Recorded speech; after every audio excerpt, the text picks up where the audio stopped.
ఓం శ్రీ గురుభ్యో నమః. పరమాత్మ స్వరూపులైన మహాత్ములందరికీ నమస్కారాలు. మీ అందరికీ శ్రద్ధతో వింటున్నందుకు ఇంకా వినబోతున్నందుకు మీ అందరికీ నమస్కారాలు.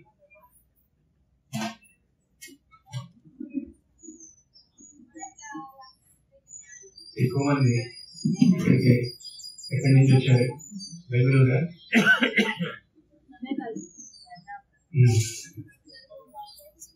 అందరూ నేషనల్ హైవే మీద వచ్చారా? మీ వాహనాల్లో వచ్చారా?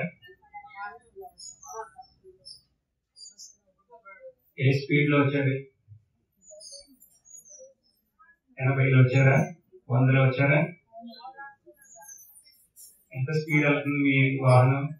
200 వెళ్తుందా? వెళ్ళగలుగుతుందా?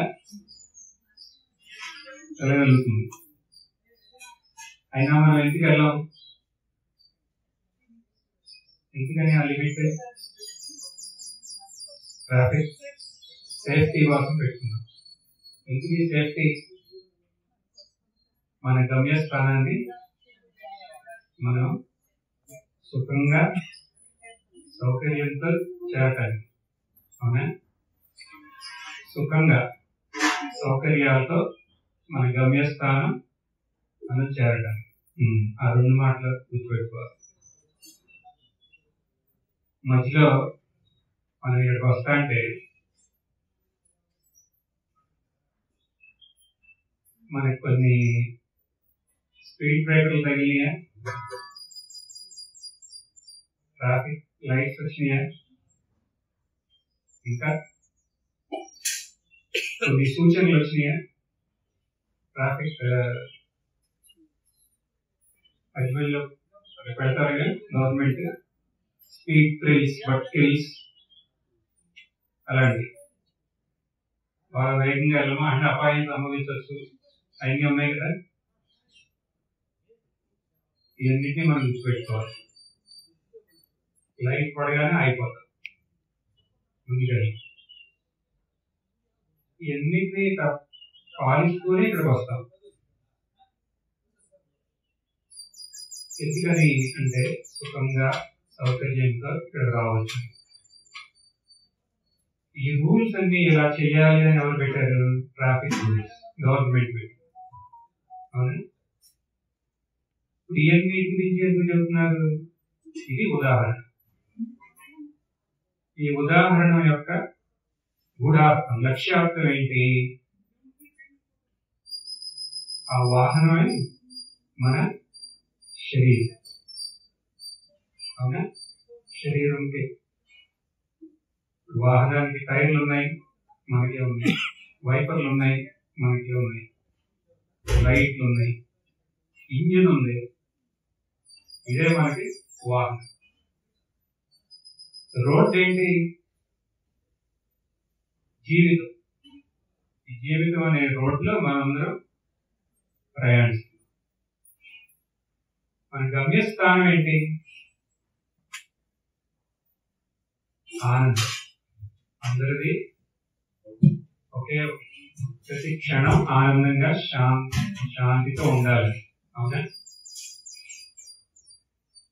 ఎవరి ఆనందం? మీకు మీ ఆనందం. అంతే కదా. మీరు ఇక్కడ మీ భార్యాభర్తలతో కూర్చుంటే పక్కన వాళ్ళు ఉన్నారు కదా అని ఎవరి ఆనందం అంటే వారి ఆనందం అంటారు. అది ప్రైవేట్ అడిగితే మీరు చెప్తారు. నిజం ఏం చెప్తారు? మన ఆనందం కోసమే. వాళ్ళు కూడా ఆనందంగా ఉండాలని ఎందుకు అనుకుంటున్నాము? వాళ్ళు ఆనందంగా ఉంటే మనం ఆనందంగా ఉంటాం. సో ఫైనలీ ఏంటి? మన ఆనందం కోసమే మనం ఇచ్చేస్తున్నాం ఇప్పుడు. అదే కదా, ఆత్మనస్తు కామాయ సర్వం ప్రియం భవతి. సరే, మరి మనకు అక్కడ మధ్యలో ఒక వార్నింగ్స్ వచ్చినాయి కదా, ఇంకా స్పీడ్ వెళ్ళమాకండి, ఈ రోడ్ బాగా ఈ పక్క వెళ్ళండి. ఆ వార్నింగ్స్ ఏంటి మన లైఫ్ లో అంటే? మన శ్రేయోభిలాష. ఈ మార్గంలో ముందుకు వెళ్ళి ఇబ్బందులు పడి అలా కాదు, అలా చేస్తే బాగోదు, ఇలా చేయండి అని మనకు చెప్తారు అందరూ, మన తల్లిదండ్రులు కానీ మన గురువులు కానీ మన శ్రేయోభిలాషులు చెప్పే వాక్లే ఆ వార్నింగ్స్. మరి ఈ స్పీడ్ బ్రేకర్స్ ఏంటి? మనందరికీ స్పీడ్ బ్రేకర్లు ఎదురవుతాయి లైఫ్ లో. ఏదో ఒక రూపంగా, ఆస్తి రూపంగా కానీ ప్రాణ రూపంగా కానీ నష్టం జరుగుతుంది కదా మన కుటుంబాల్లో. అది స్పీడ్ బ్రేకర్ అన్నమాట. మనం జీవితంలో ముందుకెళ్తున్నాం కానీ స్పీడ్ బ్రేకర్ వచ్చినప్పుడు ఏం చేయాలి? మనం ఆగి ఆలోచించాలి, ఎక్కడున్నాం, అసలు ఏంటి, ఏమవుతుంది. ట్రాఫిక్ లైట్ ఏంటి? ట్రాఫిక్ లైట్ రెడ్ పడి ఆగిపోయి. వ్యాధులు, అవునా? షుగర్ ఉన్న వాళ్ళ చేతులు ఎక్కడనే అంటే కొంతమంది ఇస్తారు. కొలెస్ట్రాల్ ఉన్న వాళ్ళు ఎక్కడనే అంటే మళ్ళీ ప్రెషర్, ఇవన్నీ ఉన్నవాళ్ళు ఎక్కడనే అంటే అందరూ, చాలా మంది. ఇవన్నీ ఏంటి? ఒక వయసు వచ్చిన తర్వాత వస్తున్నాయి, దాని తర్వాత ఒకటి రోగాలు. ఇయే ట్రాఫిక్ లైట్స్. అసలు ఈ మూడింటి ఇప్పుడు ఏమంటున్నారు? లైఫ్ స్టైల్ డిసీజెస్ అంటే మనం జీవించే విధానంలో ఏదో పొరపాటు ఉంది, దానివల్ల వస్తున్నాయి ఈ వ్యాధులన్నీ. అంటే మన జీవిత విధానంలో మార్పులు చేసుకుంటే వీటి యొక్క ప్రభావం తగ్గే అవకాశం కూడా ఉంది. ఓకే, ఏ రకంగా అయినా సరే మనకి ఏదైనా వ్యాధి వస్తే మనం ఆగుతాం, ఆగి ఆలోచించాలి ఏం జరుగుతుంది అసలు. ఒక మ్యాడ్ రేస్ లో ఈ జీవితంలో నేను వెళ్ళిపోతున్నానా, ఒక పరుగులో నేను వెళ్ళేది సరేనా, ఇంక వేరే ఏమైనా మార్గం ఉందా అని ఆలోచింప చేయడానికి ఏంటి. సరే, ట్రాఫిక్ లో అయితే రూల్స్ ఉంది, ఆ రూల్స్ ని మనం పాటిస్తే అంత సవ్యంగా ఉంటాయి. అలాగే ఇప్పుడు జీవితంలో కూడా ఏమన్నా ఉన్నాయా రూల్స్? అలా ఉన్నాయి. అదే ధర్మం, ధార్మిక జీవితం. ధార్మిక జీవితం మనం అలవాటు చేసుకుంటే మనం కూడా సుఖ సౌకర్యాలతో ముందుకి వెళ్ళొచ్చు. అవునా?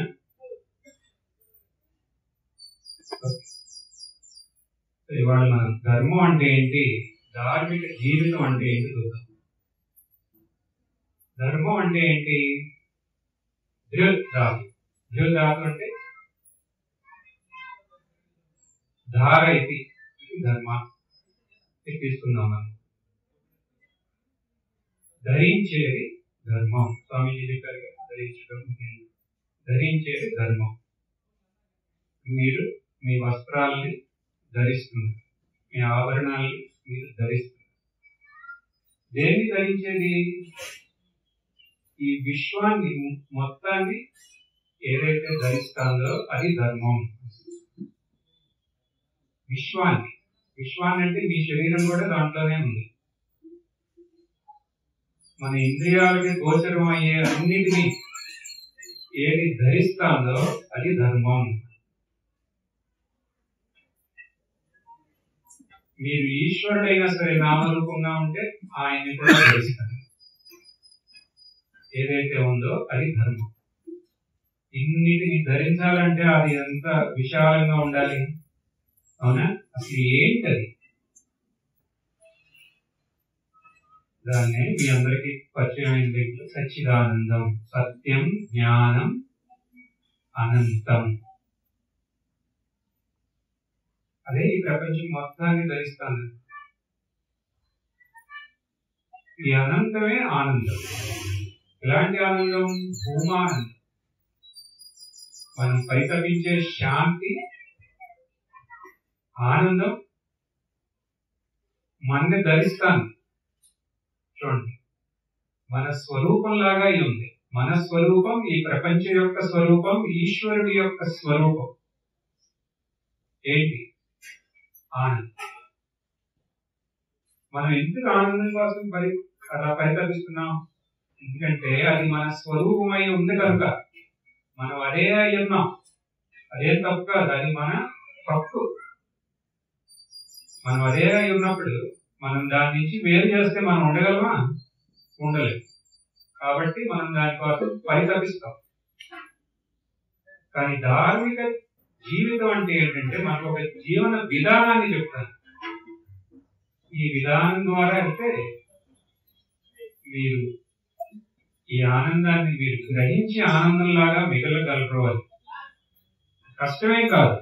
అన్నింటినీ ధరిస్తాను అంటే మన్ని కూడా ధరిస్తాను. మన్ని ధరిస్తాను అంటే ఏంటి? మన ఈ జాగ్రత్త అంటే ఎక్కువగా ఉన్నప్పుడు ఈ ప్రపంచాన్ని ధరిస్తుంది. మన స్వప్నంలో మన స్వప్న ప్రపంచాన్ని ధరిస్తుంది. మన సుషుప్తిలో ఏమీ ధరించకుండా ఎలా ఉండాలో అలా ఉంది. కాబట్టి అక్కడ ఎలా ఉన్నాం? మనం ఆనందంగా ఉన్నాం. అవునా? అక్కడ ఆనందంగా ఉన్నాం కదా. అదే ఆనందాన్ని పొందడం కోసం అక్కడ ఎందుకు ఆనందంగా ఉన్నాం? ఆనంద స్వరూపం కాబట్టి. మనం ఎవరైనా లేచిన తర్వాత ఏమంటారు? హాయిగా నిద్రపోయా అంటారు. అంటే అక్కడ నువ్వు ఉన్నావా? నేను లేదు. మరి ఏముంది? హాయి, ఆనందం ఉంది. ఆనందంగా అక్కడ మిగిలిపోయాను అనాలి మనం. కాబట్టి లేచిన తర్వాత ఆ ఆనందం కోసం పరితపిస్తాం. ఆనందం ఉందా? ఇక్కడ ఉంది. ఎలా ఉండాలో అలాగే ఉంది. కానీ మనం గుర్తించలేదు కాబట్టి అది మనకి లభ్యంగా లేదు.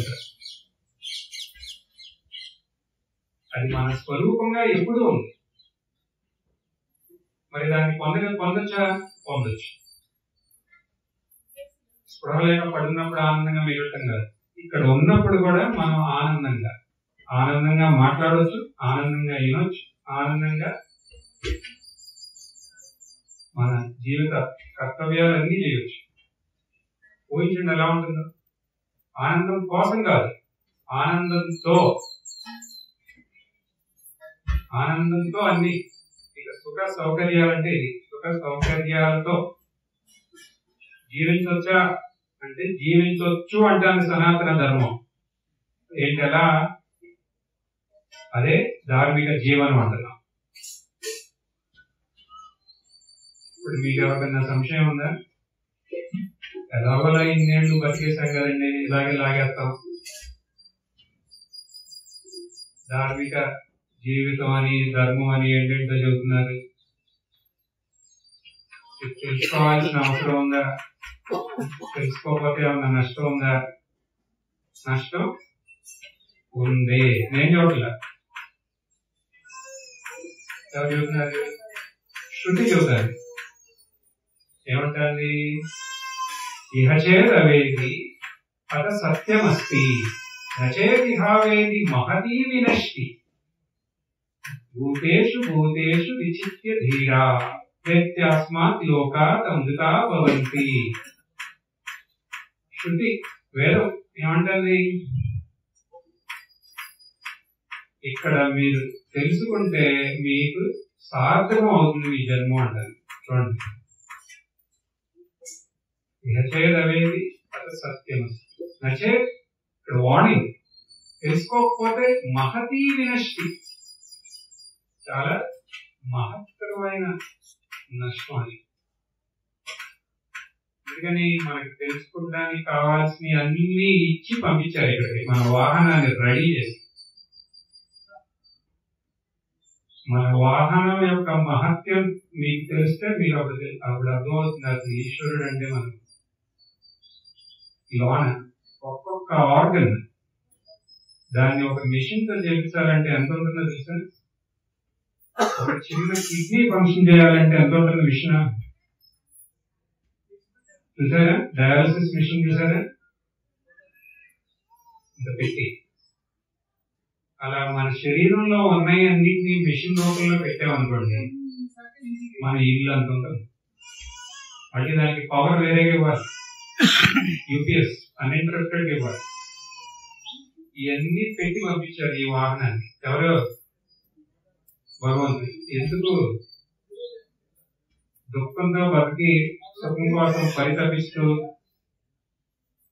ఇంటిలో ఇంటి బయట ఇబ్బందులన్నీ ఎదుర్కొంటూ మరణించడానికి కాదు. మరి ఎందుకోసం? సుఖంగా జీవించడం కోసం, సంతోషంగా జీవించడం కోసం. అవునా? అందుకనే ఉపనిషత్తు ఇలా వాడింది. అది ఎలా లభ్యం అవుతుందంటే భూతేషు నిత్యంగా ఈ స్వరూపాన్ని, అదే సమస్త యొక్క స్వరూపాన్ని దాన్ని గుర్తించండి. గుర్తిస్తే ఎప్పుడు ఆనందం, తర్వాత ఆనందం. అవునా? అప్పుడు ముందుకెళ్దామా? ధార్మిక జీవితం అంటే ఏంటి? ఇదేదో ఈ వాణి అయిన తర్వాత ఏదో తెలుసుకుంటే బాగానే ఉందేమో అనిపిస్తుంది. ఏంటి ఇది ధార్మిక జీవనం అంటే ఏంటి? మళ్ళీ ఇదే ఉపనిషత్తుని అడుగుదాం. ఒకేనా ఉపనిషత్తుని? తస్యై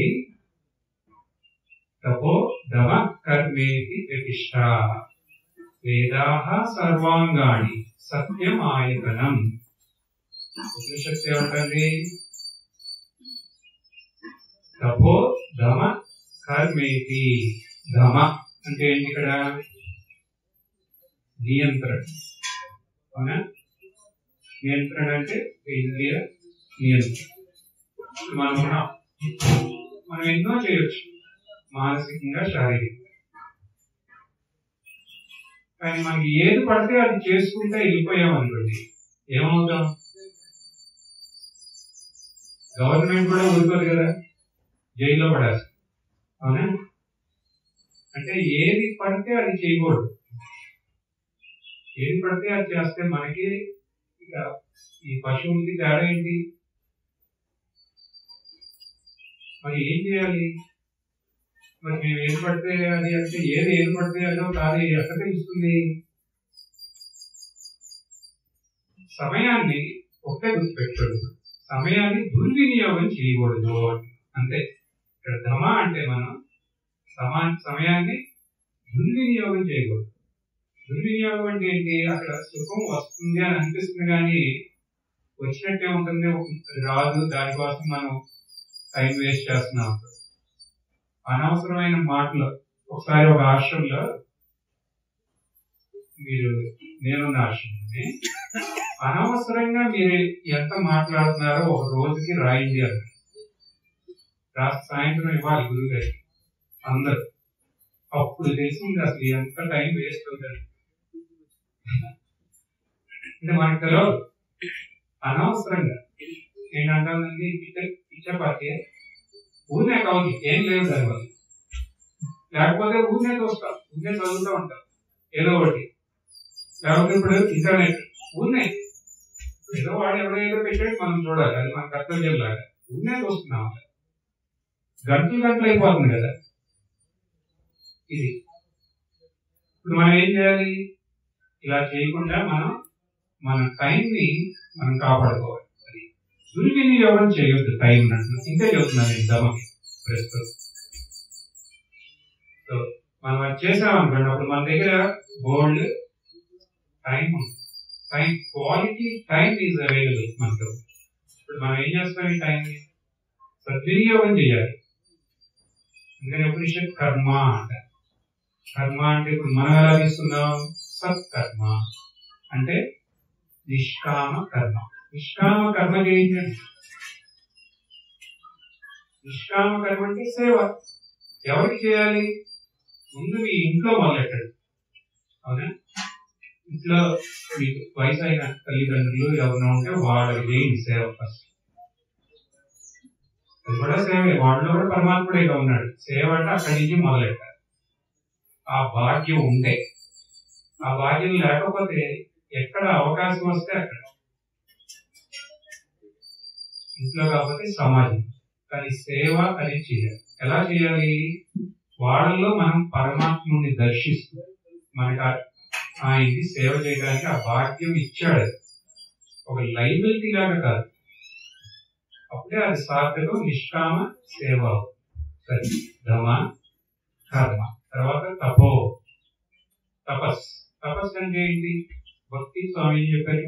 భక్తి సాధన ఏం తక్కువైంది కాదు, భక్తి. నిష్కామ భక్తి. అక్కడ మనం జపం చేసాం, భజన చేసాం, పూజ చేసాం అని గౌరవ కోరికలు కోరేయకూడదు. కోరాలి అంటే అన్నిటికన్నా ఉత్తమమైనది కోరదు. నన్ను ఇక్కడికి ఎందుకు ఇంత అద్భుతమైన శరీరాన్ని ఇచ్చి ఎందుకు పంపించావయ్యా నువ్వు అంటే ఆయన ఏమంటారు? సుఖంగా జీవించడానికి. ఆ సుఖంగా జీవించడానికి నన్ను యోగ్యుడిని చెయ్యి అనుకోవాలి. అంతే, అయిపోయింది. నిష్కామ భక్తి. సరే, దమ, కర్మ, తపస్ అయిపోయింది. ఈ 3 పునాదులు అన్నమాట ధార్మిక జీవితానికి. ఏం కష్టం కాదు కదా. కాబట్టి తర్వాత వేదాహ సర్వాంగాన్ని, వేద తెలుసుకోవడం. ఏం తెలుసుకున్నాం మనం ఇప్పుడు? మన వేదాలు, ఇప్పుడు మన సంస్కృతం అన్ని నేర్చుకుని వేదాలు అవసరం లేదు. అవి చెప్పారు. దాని యొక్క సారమే మనకి ఇప్పుడు భగవద్గీత. భగవద్గీత కృష్ణ పరమాత్ముడు 5000 ఏళ్ల క్రితమే వేదాల యొక్క సారాన్ని, దాంట్లో ఏది ఉపయోగపడేది ఏది అవసరం లేదు మొత్తం ఆయనే ఫిల్టర్ చేసేసి మన ముందు పెట్టారు. అది కూడా 5000 ఏళ్ళు అయింది కదా. అందుకని తర్వాత ఎంతమంది మహాత్ములు వచ్చారు? శంకరాచార్యులు ఆయన వచ్చి వేదాల యొక్క మర్మం ఇదన్నా, ఆయన కూడా అయిపోయింది కదా ఎన్నో ఏళ్ళు. అందుకని తర్వాత ఎవరు వచ్చారు? స్వామి వివేకానంద వచ్చారు. ఇప్పుడు ఉన్న సమాజానికి ఇది మీరు చేయాల్సింది, ఈ నిష్కామ సేవ అనేదాన్ని ఇప్పుడు మనం ఇందాక నేను అన్నదాన్ని బాగా ప్రచారం తీసుకొచ్చి స్వామి వివేకానంద. అంతేకాదు, సరళంగా అద్వైత తత్వాన్ని అనుభవంలోకి రావడానికి రమణ మహర్షి, తర్వాత ఎంతో మంది మహాత్ములు, అదే భావం చెందిన వారు మన భూమానంద స్వామి. అలా వస్తూనే ఉన్నారు, ఒకరి తర్వాత వచ్చి మనకి ఏం కావాలో చెప్తున్నారు.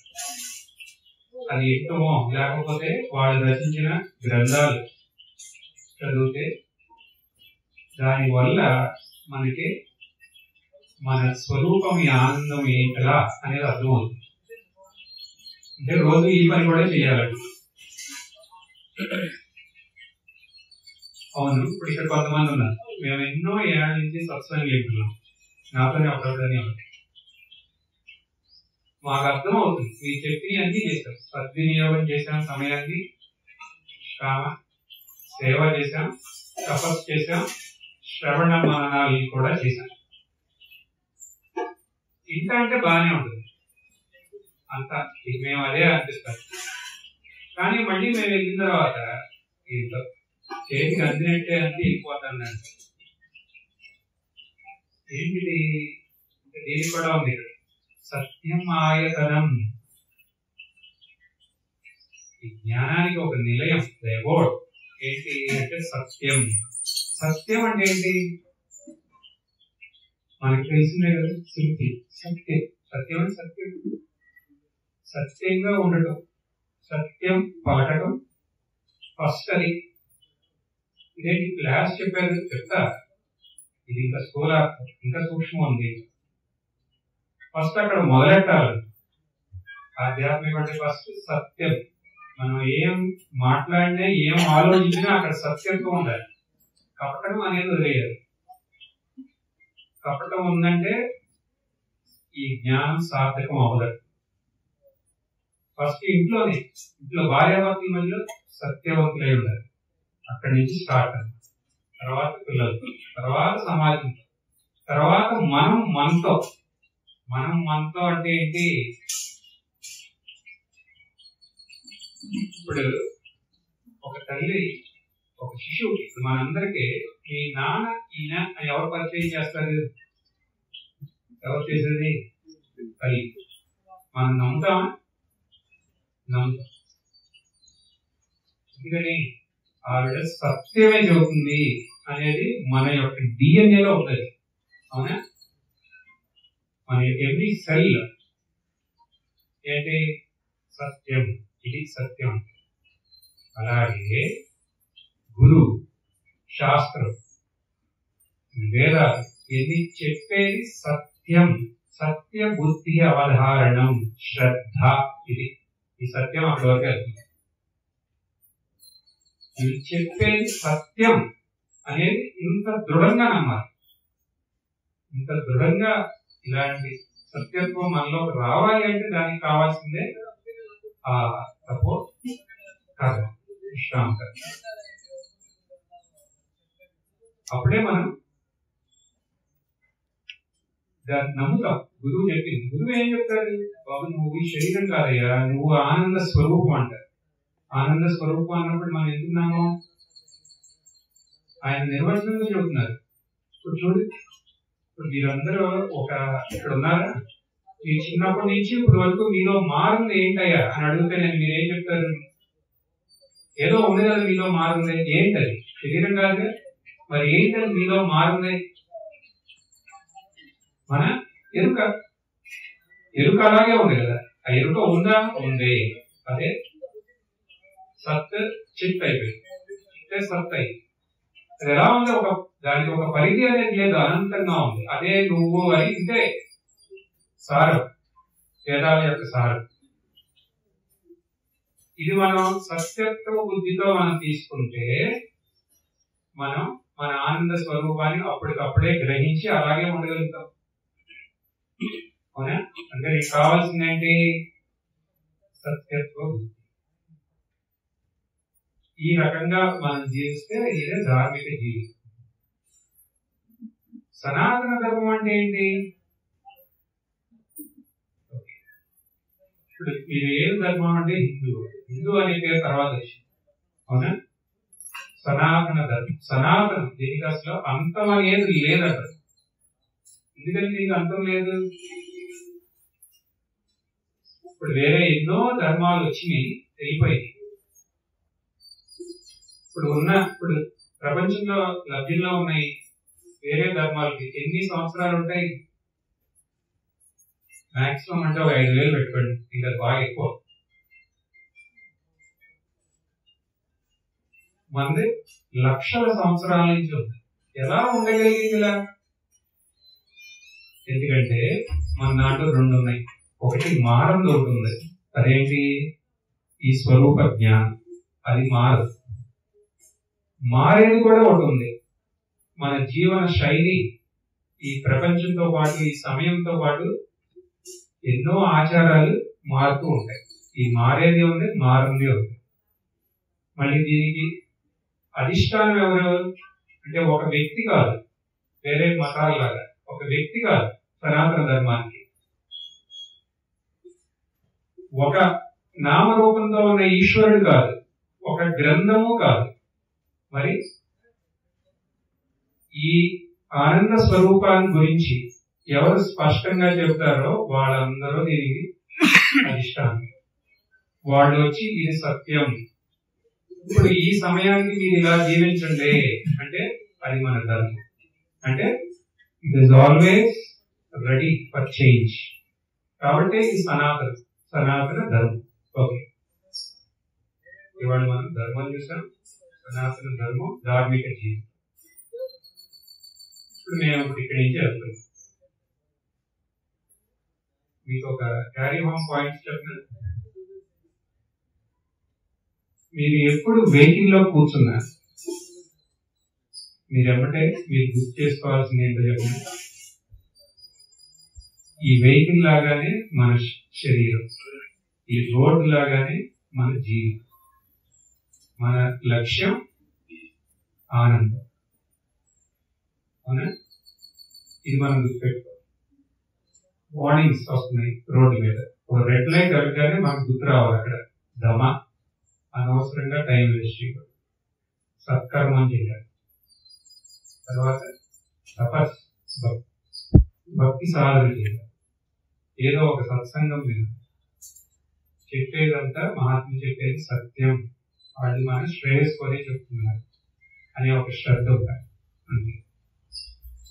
మనం రోజు 1-2 సార్లు వెహికల్లో ఎక్కుతామా, ఎక్కినప్పుడు ఇది గుర్తుపెట్టుకుంటే ఇక ధార్మిక జీవితం మన స్వభావం.